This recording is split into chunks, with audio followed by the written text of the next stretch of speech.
Siamo a La Valletta, la capitale di Malta.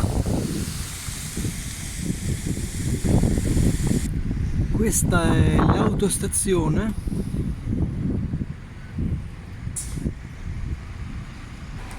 e stiamo per prendere un bus che ci porterà a Zurriech, sulla costa ovest dell'isola, presso cui si trova il tempio di Ajar Kim. E siamo arrivati al tempio di Ajar Im, che è lì in fondo, e adesso entriamo.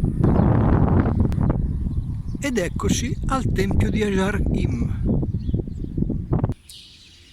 Il tempio è stato scoperto nel XIX secolo e si è cominciato a scavarlo nel 1839 perché era sepolto dalla terra. Solo la parte sommitale emergeva.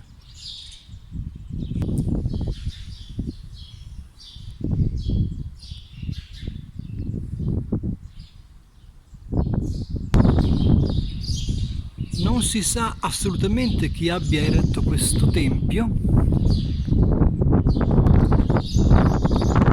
a cosa servisse e per cosa fosse usato.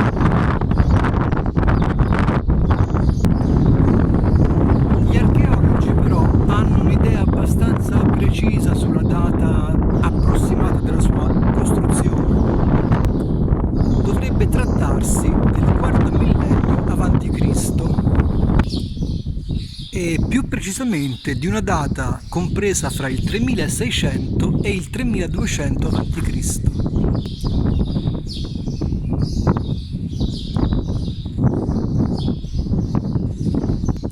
E questo è il megalite più grande che si trova sulle isole maltesi. Da parte a parte è largo oltre 6 metri. E il peso stimato è di circa 20 tonnellate. Ora entriamo un attimo all'interno del tempio.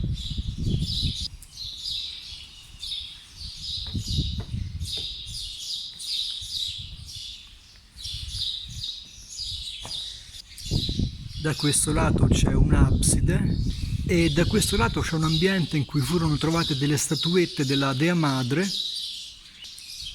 che ora sono esposte al Museo Archeologico della Valletta.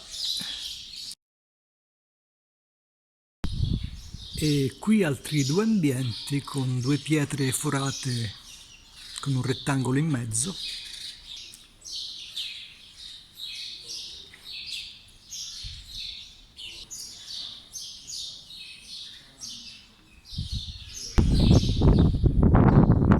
Ed ora proseguiamo per il tempio di Mnajdra, che si trova a circa 500 metri di distanza da qui. Eccolo qui, anche lui coperto da un robusto telone che lo ripara dalle intemperie. La struttura si compone di 3 edifici e questo è il tempio meridionale che era allineato con il sole al suo sorgere nei giorni dell'equinozio. In quei giorni il sole sorgeva in linea con l'asse del tempio. Anche qui entrando troviamo due absidi di fronte.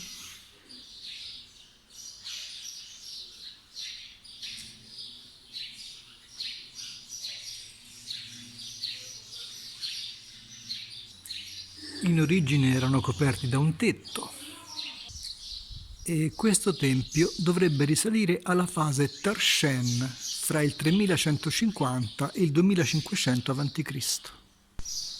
E questo è il tempio centrale che aveva due porte affiancate e che dei tre è il più recente. Anche qui due absidi fronteggiate.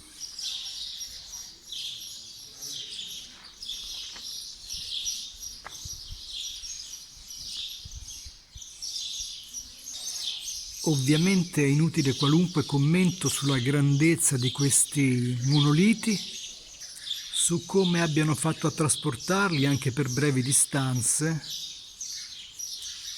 e a metterli in opera. E questo è il tempio orientale, che è il più antico dei tre e anche il più piccolo, come vediamo.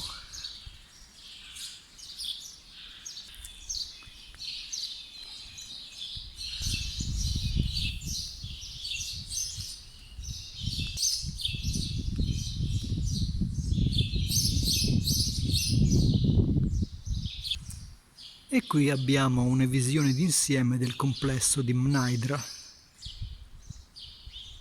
Bene, la nostra visita ai templi di Ajar Im e Mnajdra è terminata. Ci vediamo alla prossima, ciao!